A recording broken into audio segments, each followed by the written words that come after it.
찬양합니다. 좀 전에 성가대 찬양을 듣는데 제가 그 예수 그리스도께서 가신 고난의 길 비아 돌로로사를 마치 그 앞에서 걷고 있는 듯한 그런 생각이 들어서 하나님 앞에 감사한 시간이었습니다.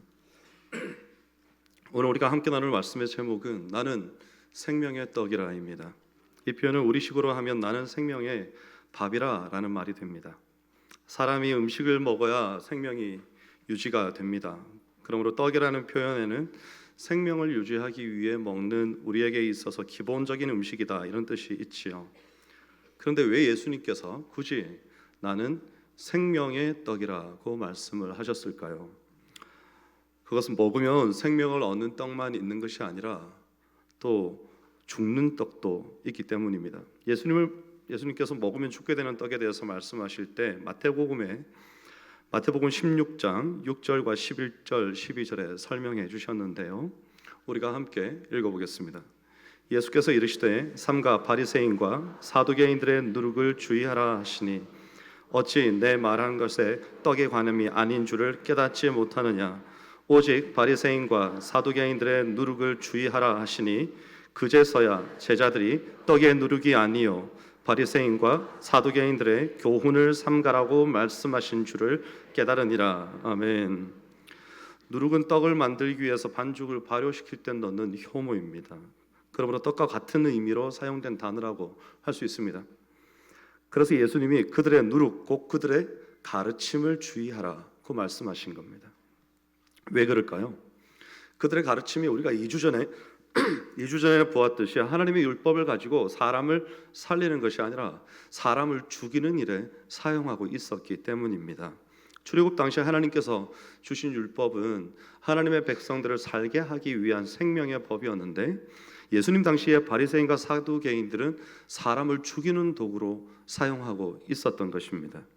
그래서 예수님이 그들의 가르침과 대조하시면서 나를 생명의 떡이라고 말씀하신 겁니다. 상황은 이렇습니다. 예수님께서 베푸신 오병이어의 기적을 본 사람들이 예수님을 찾아서 갈릴리 바다를 건너서 가버나움으로 갔습니다. 그래서 예수님께서 그 사람들을 보시고 그들이 기적을 보고 오지 않았습니까?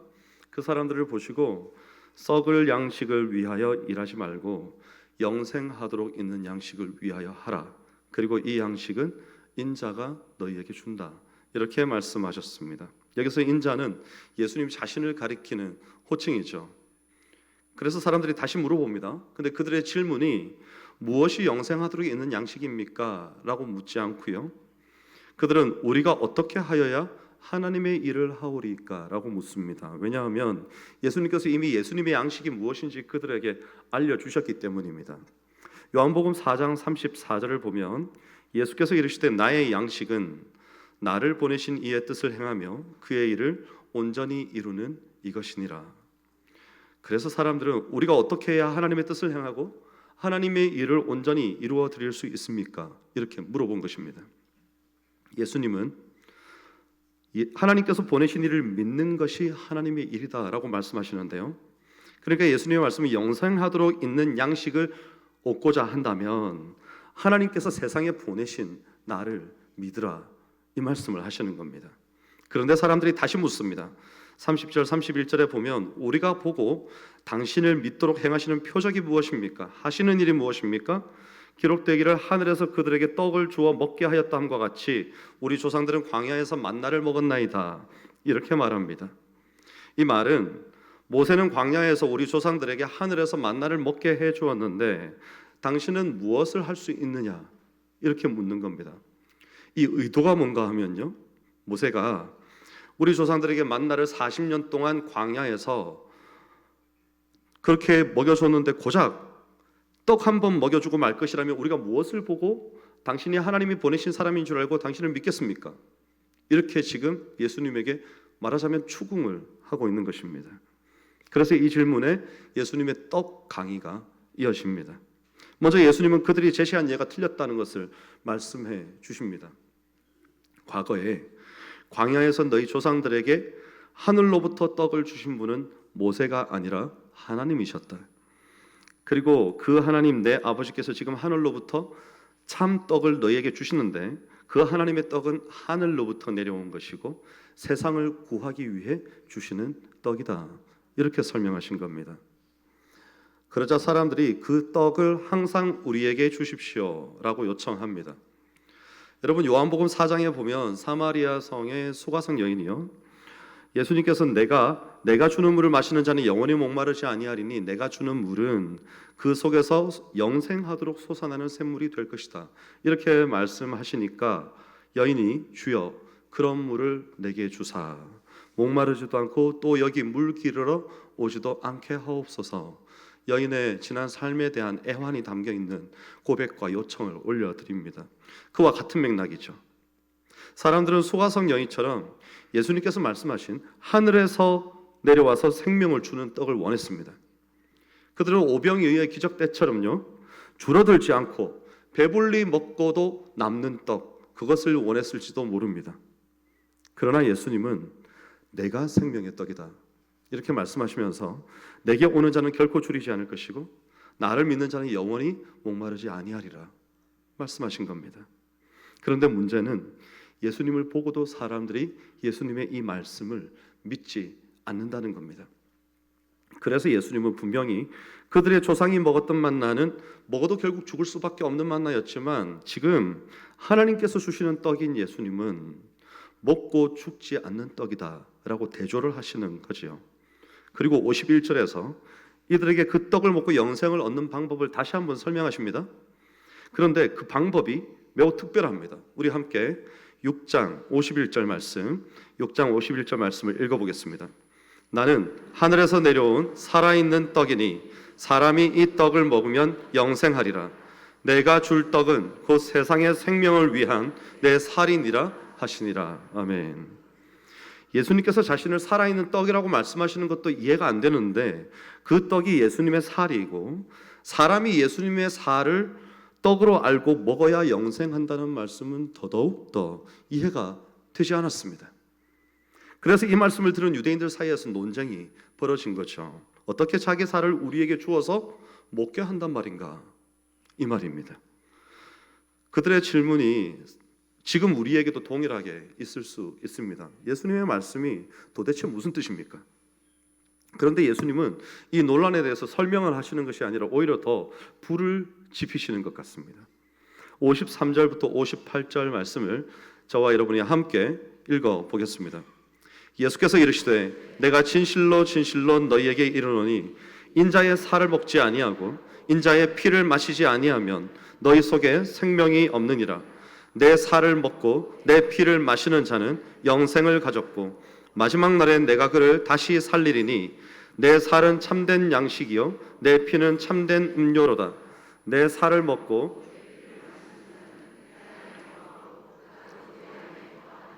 살아계신 아버지께서 나를 보내심에 내가 아버지로 말미암아 사는 것 같이 나를 먹는 그 사람도 나로 말미암아 살리라. 이것은 하늘에서 내려온 떡이니 조상들이 먹고도 죽은 그것과 같지 아니하여 이 떡을 먹는 자는 영원히 살리라. 아멘. 예수님의 말씀은 예수님의 살을 먹고 피를 마심으로써 예수님과 사람이 서로의 안에 있게 되는 연합을 이루게 된다는 말씀이죠. 그리고 이 방법이 아니고는 생명을 얻을 수가 없다는 것입니다. 이 예수님의 비유가 2024년을 살고 있는 우리의 세계관에도 우리가 이미 말씀을 다 알고 있지만 평범한 말씀은 아닙니다. 더구나 그 당시 유대인들의 세계관에서는요, 상상도 할 수 없는 말씀이었습니다. 왜냐하면 예수님께서 자신의 살을 먹어야 한다는 말씀은 자신의 살을 동물들이 마치 풀을 뜯어서 먹듯이 그렇게 씹어 먹어야 한다는 표현이었기 때문입니다. 또 피를 마신다는 것은요, 하나님께서 직접 율법으로 금해 놓으신 일이었습니다. 구약에 하나님께서 피를 먹지 말라고 하신 말씀이 10번이나 등장합니다. 특별히 신명기 15장 25절 말씀에 보면 너는 피를 먹지 말라. 내가 이같이 여호와께서 의롭게 여기시는 일을 행하면 너와 내 후손이 복을 누리리라 라고 되어 있습니다.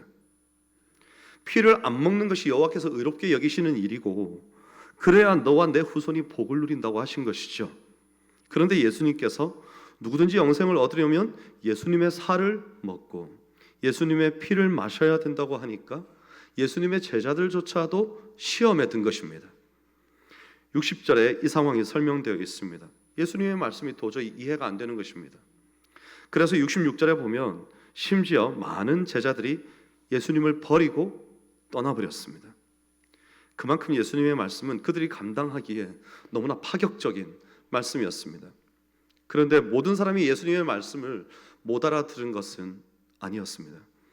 예수님을 따라다니던 많은 제자들이 예수님을 등지고 떠나버리자 예수님은 자신이 직접 불러서 제자 삼으신 12제자에게 물어보셨습니다. 너희도 가려느냐? 이때 수제자인 베드로가 주여, 영생의 말씀이 주께 있사오니 우리가 누구에게로 가오리이까? 우리가 주는 하나님의 거룩하신 자인 줄 믿고 알았사옵나이다 라고 대답합니다. 베드로는요, 예수님의 살과 피가 예수님의 말씀이라는 핵심을 분명하게 파악한 것입니다. 원문에서 예수님께서 내 살을 먹으라고 하실 때 이 살이라고 번역한 단어는 사륵스입니다. 말 그대로 우리 육체의 살을 가리키는 단어이죠. 그런데 이 단어가 예수님께서 돌아가시기 전에 제자들과 나누신 마지막 만찬에서 떡을 떼어 주시면서 이것은 내 몸이다라고 할 때 사용하신 단어가 아닙니다. 마태, 마가, 누가복음에는요 모두 예수님께서 제자들과 성만찬을 마지막으로 하셨던 기사가 기록되어 있습니다. 이 최후의 성만찬에서 몸을 가리키는 단어로 사용된 것은 소마라는 단어입니다. 다른 단어죠. 요한은 요한복음에서 이 소마라는 단어를 어디에서 쓰는가 하면 예수님의 죽으심 후에 시체를 가리키는 용어로 사용합니다. 이 말은 마지막 만찬에서 예수님께서 떡을 떼어 주시면서 내 소마를 기념하라고 하신 것은 예수님의 죽으심을 기념하고 기억하라는 말씀입니다. 다르게 사용했다는 겁니다. 그러면 예수님의 살이라고 지금 오늘 본문에서 말씀하시는 이 사륵스는 무슨 뜻일까요? 다 함께 요한복음 1장 14절 말씀을 읽어보겠습니다. 말씀이 육신이 되어 우리 가운데 거하심에 우리가 그의 영광을 보니 아버지의 독생자의 영광이요 은혜와 진리가 충만하더라. 아멘. 여기서 말씀은 로고스이고 육신이라로 말로 번역된 이 헬라어 단어가 사륵스입니다. 말씀으로 세상을 창조하신 하나님께서 육신을 입고 이 땅에 오신 성육신 사건이 예수님의 탄생입니다. 우리가 이 사실을 믿고 고백합니다. 그러므로 로고스와 이 사륵스, 말씀과 육신은 따로 떨어진 것이 아니라 모두 예수님을 가리키고 있는 것입니다. 따라서 지금 예수님께서 오늘 본문에서 내 살을 먹으라고 하신 것은 진짜 예수님의 살점을 뜯어서 먹으라는 말이 아닙니다. 예수님의 말씀을 꼭꼭 씹어서 먹으라는 말씀입니다.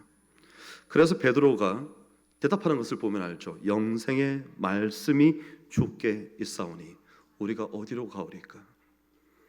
그런데 어떤 사람들은 예수님의 말씀을 잘 먹고 소화를 시키는 반면 또 어떤 사람들은 소화를 시키지 못합니다. 그래서 제자들 중에서 예수님의 말씀을 이해했던 베드로가 있는가 하면 또 어떤 사람들은 이해가 되지 않는다고 예수님을 떠나버린 사람도 있고 심지어 마귀에게 시험 들어서 예수님을 팔아버리는 가룟 유다도 있었습니다. 여러분, 우리 속담에 달면 삼키고 쓰면 뱉는다는 말이 있습니다. 이것은 사리의 옳고 그름을 따지지 않고 내가 좋으면 좋아하고 내가 싫으면 그냥 싫어한다는 겁니다. 우리가 예수님의 말씀에 대해 이런 태도로 들을 때가 있습니다. 예수님의 말씀이 마음에 들면 삼키고 불편하면 뱉어버리는 것입니다. 오늘 본문 요한복음 6장에서 예수님이 하신 이 말의 참된 의미를 깨닫지 못하고 이해가 안 된다, 듣기 불편하다 이렇게 서로 논쟁하고 의심하고 혼란스러워하다가 결국 주님을 떠나버리는 이 제자들과 같은 모습인 거죠. 예를 들어볼까요? 예수님께서 내가 너를 사랑하노라 하시는 말씀에는 아유 할렐루야 아멘입니다. 그런데 원수를 사랑하라, 너를 미워하는 자를 선대하고 저주하는 자를 위하여 축복하라, 너를 모욕하는 자를 위하여 기도하라, 나를 위하여 핍박과 박해를 받으면 기뻐하고 즐거워하라, 왼편 뺨을 맞거든 오른편 뺨도 돌려대라는 말씀을 들었을 때는 뱉어버리는 거죠. 못 받겠다는 겁니다. 그런데 예수님은 우리에게 예수님의 살 중에 일부만 먹으라고 주신 것이 아닙니다. 소고기에서 맛있는 부위를 골라 먹듯이 예수님의 말씀 중에 좋은 것은 골라 먹고 좋지 않은 것은 버리고 그렇게 우리에게 살을 내어주시지 않았다는 것입니다. 질긴 부위도 꼭꼭 씹어 먹어야 됩니다. 도저히 못 먹겠는 것들도 한 번, 두 번 먹을 수 있어야 합니다. 여러분, 아이가 젖을 떼고 이유식을 시작하면 엄마들이 아이들에게 어떻게 합니까? 최대한 다양한 음식을 먹입니다. 왜냐하면 모든 음식에는 거기에 포함된 영양소들이 다양하게 있기 때문이죠. 아이들은 본능적으로 야채를 먹기 싫어합니다. 그러면 어머니들이 포기하고 그래 먹지 마 그럽니까? 아닙니다. 어떻게든지 어르고 달래서 한 입이라도 먹이려고 하지 않습니까? 왜 그럴까요? 편식하면 건강에 좋지 않기 때문입니다. 마찬가지로 예수님의 살도 편식하면 성도가 건강하게 성장하지 못합니다. 우리의 육신을 위해서 먹는 음식은 편식하면 우리의 육신의 건강을 해치지만 우리의 영을 위하여 먹는 음식을 편식하면 우리의 영혼의 건강을 해치게 됩니다. 여러분, 건강을 잃으면 가장 힘든 사람이 누굴까요? 곁에서 간호해 주는 사람일까요? 물론 많이 힘듭니다. 말도 할 수 없이 힘들죠. 하지만 가장 힘든 사람은 본인입니다. 우리가 믿음으로 얻은 영생을 건강하게 관리하지 못하고 해치게 되면 가장 힘든 사람은 그 주위에서, 구역에서 혹은 교회에서 그를 돌봐주는 공동체의 사람들이 아닙니다. 영혼이 병들어 있는 그 사람이 가장 힘든 겁니다. 고통스러운 거죠. 그래서 내 영혼이 강건하게 서기 위해서 우리는 생명의 떡이신 예수님의 모든 말씀을 골고루 씹고 섭취하고 먹어서 소화를 시켜야 하는 것입니다. 어떤 말씀들은 우리의 상태에 따라서 때로는 소화하기 힘들 수도 있습니다. 하지만 소화하기 불가능한 음식은 없습니다. 왜냐하면 성령님께서, 예수 그리스도께서 우리에게 주시는 모든 말씀들을 우리가 잘 삼켜서 그대로 살아낼 수 있도록 우리에게 오늘도 역사하시기 때문입니다. 오늘 우리가 성찬을 함께 나누면서 예수님께서 우리를 위해 자신의 몸을 내어주신 것을 기념할 것입니다. 예수님은 오직 자신을 보내신 하나님 아버지의 뜻대로 살기 위해서 이 땅에 오셨습니다. 그래서 십자가를 지고 우리 죄를 대속할 속죄의 어린 양이 되어주셨습니다. 그 어린 양이 흘린 보혈이 오늘 이 자리에 앉아있는 우리의 모든 죄를 다 씻어주신 것입니다. 예수님의 살은 우리에게 생명을 주시는 참된 양식이고 예수님의 피는 우리의 생명의 근원이 되는 속죄의 보혈인 것입니다. 그러므로 우리도 예수님께서 살 한 조각, 피 한 방울까지 남김없이 우리의 생명을 위해 내어주신 그 사랑에 응답할 수 있어야 합니다. 어떻게 응답할까요? 예수님을 따르던 제자들이 예수님을 등지고 떠날 때 우리는 예수님 곁을 지킴으로 응답해야 하는 것입니다. 여러분, 예수님 곁을 지키는 일은 생각보다 어렵습니다. 예수님을 절대 떠나지 않겠다고 큰 소리쳤던 베드로도 3번이나 예수님을 부인했습니다. 우리의 의지로 장담할 수 있는 일이 아닙니다. 그렇지만 예수님은 이 시간에 오늘 우리에게 물어보시는 것입니다. 너희도 나를 버리고 가려느냐? 우리 함께 겸손한 마음으로 예수님께 대답하면 좋겠습니다. 주여, 영생의 말씀이 주께 있사오니 우리가 누구에게로 가오리이까? 예수님은 십자가에서 살이 찢기고 물과 피를 다 쏟으시면서 너희를 향한 사랑보다 더 큰 고통은 없다. 너희를 향한 사랑보다 더 큰 아픔은 내게 없다. 이렇게 보여주셨습니다. 이런 예수님의 큰 사랑을 받았다는 사실을 깨닫는 사람만이 예수님의 곁에 있을 수 있습니다. 우리의 성찬 예식은 우리의 부족한 기억력이 자꾸만 그 사실을 잊어갈 때 우리에게 그것을 상기시키는 것입니다. 예수님의 곁을 지킨다는 것이 무엇일까요?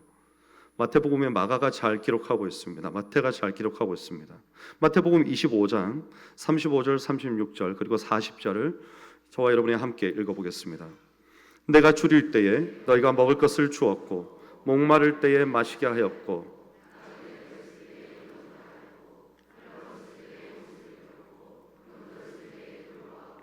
옥에 갇혔을 때에 와서 보았느니라.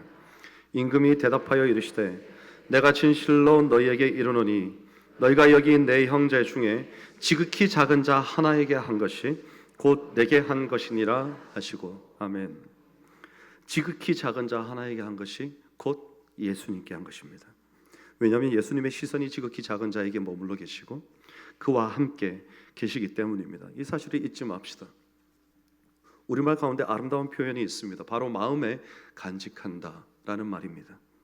오늘 우리의 예배가 이 생명의 떡이신 예수님의 말씀을 우리의 마음에 간직하고 그 말씀대로 믿고 행동하기로 결단하는 예배가 되기를, 그래서 우리 모두의 삶이 하나님 앞에 영광과 찬송이 되는 아름다운 우리의 예배와 또 성찬 예식이 되기를 주의 이름으로 축원합니다.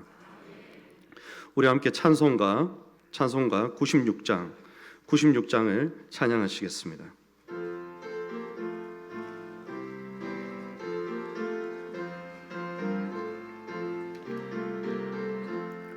예수님은